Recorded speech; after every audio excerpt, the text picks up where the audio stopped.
الحمد للہ رب العالمین، الصلاۃ والسلام علی سید الانبیاء والمرسلین وعلی آلہ واصحابہ اجمعین، اما بعد، اعوذ باللہ من الشیطان الرجیم، بسم اللہ الرحمن الرحیم، الحمد للہ تعالی ثم الحمد للہ تعالی ثم الحمد للہ تعالی۔ یہ رب ذوالجلال کا احسان اور کرم، اس کی عطا فرمودہ توفیق و ہمت سے آج آپ کا سبق شروع ہوگا سورۃ النساء کی 171 نمبر آیت شریفہ سے آگے۔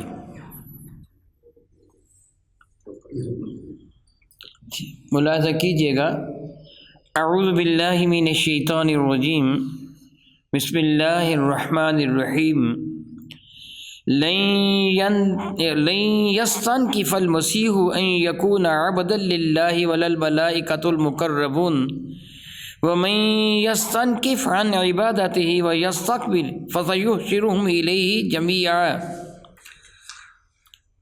لن يستنكف المسيح، ہرگز حضرت عیسیٰ علیہ السلام اس میں آر محسوس نہیں کرتے کہ ان یکون عبد للہ، کہ وہ اللہ رب العزت جل وعلا کے بندے کا بنے، یعنی اللہ تعالیٰ کی عبادت کو اپنے اوپر لازم قرار دینے والے بنے، ولا الملائکۃ المقربون، اور نہ ہی کوئی فرشتہ جو مقرب بارگاہ ہے اس سے ہچکچاہٹ محسوس کرتا ہے۔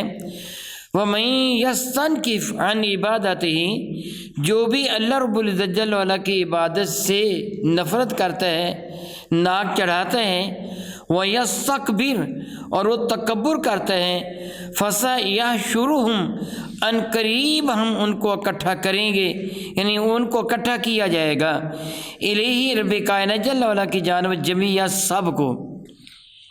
یستنکفا، ناک چڑھانا، غرور کرنا، تکبر کرنا، کسی شے سے اظہار نفرت کرنا، اس چیز کو اپنے لیے باعث توہین سمجھنا۔ رب کائنات جل وعلا ارشاد فرماتا ہے کہ عیسیٰ علیہ السلام یا کوئی فرشتہ معاذ اللہ تعالیٰ ناک نہیں چڑھاتا، نفرت نہیں کرتے اس بات سے کہ وہ اپنے آپ کو اپنے رب کا بندہ کہلوائے، بلکہ حق یہ ہے کہ جتنی عزتیں اور عظمتیں ہیں وہ رب کائنات جل وعلا کی نسبت کی وجہ سے ہی ہے، اور جو رب کائنات جل وعلا کے ساتھ جتنی زیادہ نسبت ہوتی ہے اسی قدر اس کا مرتبہ بلند اور بالا ہو جاتا ہے۔ جس طرح عام گھر وہ بھی اللہ تعالیٰ جل وعلا کے ہیں، لیکن جس گھر کو اللہ تعالیٰ کی جانب منسوب کر دیا جاتا ہے، مسجد کہہ دیا جاتا ہے، مسجد کہہ دیا جاتا ہے، اللہ کا گھر کہہ دیا جاتا ہے، اس کا درجہ دوسرے گھروں سے بلند و بالا ہو جاتا ہے۔ پھر ایسے گھر میں ناپاک آدمی کو داخلے کی اجازت نہیں ہوتی، حالانکہ وہ بھی اسی طرح کی زمین ہے، اسی طرح کا مکان ہے، ویسی ہی عمارت ہے، کیونکہ اللہ تعالیٰ کی جانب اس کو منسوب کر دیا، اس لیے اس کا مرتبہ بلند ہو گیا۔ میرے کریم آقا تاجدار اربوجم شفیع معظم رحمت عالم کی وجہ سے، یعنی اس نسبت کی وجہ سے اہل بیت مصطفیٰ کا مرتبہ بلند ہے، میرے نبی کے صحابہ کا مرتبہ بلند ہے۔ جس کا تعلق میرے نبی سے کٹ گیا وہ عزت اور عظمت کی بلندی سے گر کر ذلت کے گھڑے میں چلا گیا۔ جس طرح ابو لہب چچا ہے لیکن حضور کے ساتھ نسبت نہیں ہے، یعنی حضور کے ساتھ نسبت کی وجہ سے اہل بیت مصطفیٰ کریم اور صحابہ کرام رضوان اللہ تعالی اجمعین کا مرتبہ بڑھا، اور میرے نبی کا مرتبہ رب کائنات کی نسبت کی وجہ سے ہے، وہ اللہ تعالیٰ کے رسول ہیں، یعنی حضور کا مرتبہ اللہ تعالیٰ کی، یعنی پھر پتہ چلا کہ سارے مرتبے حقیقتاً اللہ تعالیٰ کی نسبت کی وجہ سے ہے، یعنی حضور کی نسبت کی وجہ سے جو مرتبے بڑھے حضور کی وجہ سے، تو حضور کا مرتبہ اللہ تعالیٰ جل وعلا کی وجہ سے، اللہ تعالیٰ کے حبیب ہونے کی وجہ سے، اللہ تعالیٰ کے محبوب ہونے کی وجہ سے، مقرب بارگاہ ہونے کی وجہ سے میرے نبی کا درجہ سب سے بلند و بالا ہو گیا۔ تو یعنی خلاصہ یہ ہوا کہ عیسیٰ علیہ السلام یا کوئی فرشتہ اپنے آپ کو رب کی بندگی سے معاذ اللہ تعالیٰ دور کرنا پسند نہیں کرتا، یہ کہلوانا پسند نہیں کرتا کہ رب کا بندہ نہیں ہے، بلکہ ساری عزتیں اللہ تعالیٰ جل وعلا کی نسبت کی وجہ سے ہیں۔ اب عیسیٰ علیہ السلام نے جتنے معجزے دکھائے، جو کچھ بھی کیا، ساتھ فرمایا کہ میں کس طرح کرتا ہوں، بِإِذْنِ اللَّهِ، یہ سب کچھ میں اللہ تعالیٰ کے اذن سے، اس کی اجازت سے، اس کی قدرت سے کرتا ہوں۔ اور اسی طرح فرشتے حضرت اسرائیل علیہ السلام کو قبض فرماتے ہیں، حضرت سیدنا جبریل امین انبیاء علیہ السلام کی خدمت میں حاضری دیتے ہیں، حضرت اسرافیل سور پھونکیں گے، قیامت برپا کریں گے، حضرت میکائیل رزق تقسیم کرنے کی ڈیوٹی ہے، یہ جو کرتے ہیں جیسے کرتے ہیں رب کائنات کے حکم کے تحت کرتے ہیں۔ رب کریم ارشاد فرماتے ہیں وَمَن يَسْتَنْكِفْ، اور جس کسی نے ناک چڑھایا، غرور کیا، تکبر کیا، اظہار نفرت کیا ان عبادت ہی، اللہ کی عبادت سے، یعنی رب کا بندہ ہونے سے اس سے غرور کیا، میں اپنے رب کا بندہ کیوں کہلواؤں، معاذ اللہ تعالیٰ سبحان اللہ تعالیٰ، وَيَسْتَكْبِرْ، اور اس سے تکبر کیا، فَسَيَحْشُرُهُمْ، پس ان قریب ان کو اکٹھا کیا جائے گا، الیہ، رب کائنات کی جانب، جمعیہ، سب کے سب کو، یعنی یہ سارے ہر حال میں خواہی نہ خواہی بارگاہ رب العزت پہ حاضر ہوں گے۔ کوئی عزت و عظمت کے ساتھ حاضر ہوگا، کسی کو ذلت و خواری کی زنجیروں میں جکڑ کر حاضر کیا جائے گا۔ بہرحال حاضری بارگاہ رب العزت پہ ضرور ہوگی۔ تو پھر کیا ہوگا؟ فَأَمَّا الَّذِينَ آمَنُوا، پس وہ لوگ جو ایمان لے کے آئے، وَعَمِلُوا الصَّالِحَاتِ، اور انہوں نے زندگی میں نیک اعمال کیے، یعنی تنہا ایمان کافی نہیں ہے، نیک اعمال کی بھی ضرورت ہے۔ تنہا ایمان ہوگا تو کبھی نہ کبھی جہنم سے تو نکل آئے گا، لیکن اگر اعمال صالح نہ ہوئے تو ڈر ہے جہنم کی آگ میں جلایا بھی جائے گا۔ اللہ تعالیٰ فرماتے ہیں وَعَمِلُوا الصَّالِحَاتِ، اور نیک اعمال انہوں نے کیے، فَيُوَفِّيهِمْ أُجُورَهُمْ، ہم ان کو بھرپور ان کا اجر عطا فرمائیں گے۔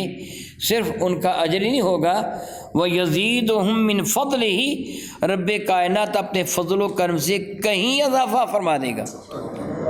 جس طرح آپ کئی مرتبہ سن چکے ہیں کہ ایک نماز کا ثواب اللہ تعالیٰ چاہے تو ہر مکعب ہمیں 1,00,000 نماز کے برابر عطا فرما دے۔ 1 روپے کا ثواب اللہ تعالیٰ چاہے تو 700 روپے، بلکہ اس سے بھی کہیں زیادہ عطا فرما دے۔ چاہے تو ایک کھجور کا ثواب احد پہاڑ کے برابر عطا فرما دے۔ یہ پروردگار عالم جل وعلا اپنی عطا سے اپنے مخلص بندوں کو نوازے گا، ان پہ رحمت نازل فرمائے گا۔ گویا اللہ تعالیٰ قیامت کے دن ایمان والوں کے ساتھ عدل نہیں فضل فرمائے گا، یعنی یہ نہیں کہ جتنی نیکی کی ہے اتنا ہی اسے اجر دیا جائے، نہیں، فضل فرمائے گا، اور کافروں کے ساتھ عدل فرمائے گا کہ جو ان کے جرم ہوگے جرم کے مطابق ان کو سزا دی جائے گی۔ ایمان والوں کے ساتھ فضل کا سلوک فرمائے گا۔ فرماتے ہیں وَيَزِيدُهُم مِّن فَضْلِهِ، اور ان کو کہیں اضافے کے ساتھ عطا فرمائے گا اپنے فضل و کرم سے۔ وَأَمَّا الَّذِينَ اسْتَنكَفُوا، اور وہ لوگ کہ جنہوں نے نفرت کی تھی، ناک چڑھایا تھا، وَاسْتَكْبَرُوا، اور تکبر کیا تھا، فَيُعَذِّبُهُمْ عَذَابًا أَلِيمًا، تو ان کو سزا دی جائے گی دردناک عذاب کی، دکھ دینے والے عذاب کی، یعنی شدید ترین عذاب کی ان کو سزا دی جائے گی۔ وَلَا يَجِدُونَ لَهُم مِّن دُونِ اللَّهِ وَلِيًّا وَلَا نَصِيرًا، وہ رب کے مقابلے میں کسی کو بھی وہ مددگار و معاون نہیں پائیں گے۔ یعنی یہ نہیں ہوگا معاذ اللہ تعالیٰ سبحان اللہ تعالیٰ کہ کوئی ان کو رب کی گرفت سے بچا لے، کوئی ان کا مددگار ہو، کوئی ان کا معاون ہو، ممکن ہی نہیں ہے۔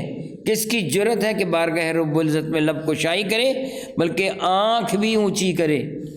میرے کریم آقا تاجدار بوجم شفیع معظم رحمت عالم کے ارشاد گرامی قدر کا مفہوم باندھے نا، قیامت کے دن سارے کے سارے چپ ہوں گے، کسی کی جرت نہ ہوگی کہ بارگاہ رب العزت میں کچھ بھی عرض کر سکے، حتیٰ کہ انبیاء علیہ السلام جو رب کائنات کے برگزیدہ ترین بندے ہیں وہ بھی خاموش ہوگی، ان پہ بھی سکوت طاری ہوگا۔ میرے نبی فرماتے سب سے پہلے بارگاہ رب العزت میں جو عرض پیش کرنے والا ہوگا وہ میں مصطفیٰ ہوں گا، یعنی حضور بات کریں گے، سب سے پہلے حضور شفاعت فرمائیں گے، حضور ہی بات کریں گے، کسی کی جرت نہ ہوگی۔ یہ کس کی جرت ہے بارگاہ رب العزت میں لب کشائی کرے یا آنکھ اٹھا کے دیکھ سکے؟ کسی کی مدد کرنا، حمایت کرنا تو دور کی بات ہے۔ میرے کریم آقا کو اللہ تعالیٰ اجازت و رحمت فرمائے گا۔ میرے کریم آقا رب کائنات کی اجازت سے بارگاہ رب العزت میں اپنی معروضات پیش کریں گے اور پھر گناہ گاروں کی شفاعت کروائیں گے. گناہ گاروں کے حمایتی ہوں گے لیکن کافر کا کوئی بھی حمایتی نہیں ہوگا. ارشاد گرامی قدر فرماتے ہیں وَلَا يَجِدُونَ لَهُم مِّن دُونِ اللَّهِ، اور نہ پائے گا کوئی بھی اللہ تعالیٰ جل وعلا کے مقابلہ میں ان کے لیے ولیًّا، نہ کوئی پائے گا حمایتی، ولا نصیرا، نہ ہی کوئی مددگار پائے گا. یعنی ان کو معاذ اللہ تعالیٰ سزا دی جائے گی جس طرح میرا اللہ چاہے گا ان کو سزا دے گا. معاذ اللہ ثم معاذ اللہ. یا ایھا الناس قد جاءکم برہان من ربکم، اے سارے کے سارے انسانوں تمہاری طرف رب کائنات جل وعلا کی جانب سے ایک برہان، ایک واضح دلیل آ گئی ہے، وہ تاجدار ارب و جم شفیع معظم رحمت عالم کی شکل میں. حضور سید عالم تمہارے پاس تشریف لائے، برہان دلیل ہے، میرے نبی کے سارے معجزات رب کائنات کی قدرت کی دلیل ہے. جو انبیاء کے معجزات ہوتے ہیں نا، یہ اللہ تعالیٰ کی قدرت کی دلیل ہوتی ہے. اور یہ بتایا جاتا ہے کہ نبی رب کائنات کا نمائندہ ہے، جس کے نمائندہ میں یہ قوت ہے اس اللہ کی طاقت کو کون جان سکتا ہے. یعنی میرے کریم آقا نے اشارہ کر کے چاند کو توڑ دیا. یعنی میرے نبی اللہ تعالیٰ کے نمائندہ ہیں، اللہ تعالیٰ کے خلیفہ ہیں، تو جس کے نمائندہ میں یہ قوت ہے کہ اشارہ کرے تو چاند کو چیر کے رکھ دیتا ہے، وہ اللہ تعالیٰ کتنی قدرتوں والا ہوگا. نبی کا معجزہ اللہ تعالیٰ کی قدرت، اور ولی کی کرامت نبی کی عزت. یعنی ولی کو جو عزت ملی وہ نبی کے صدقہ سے ملی ہے.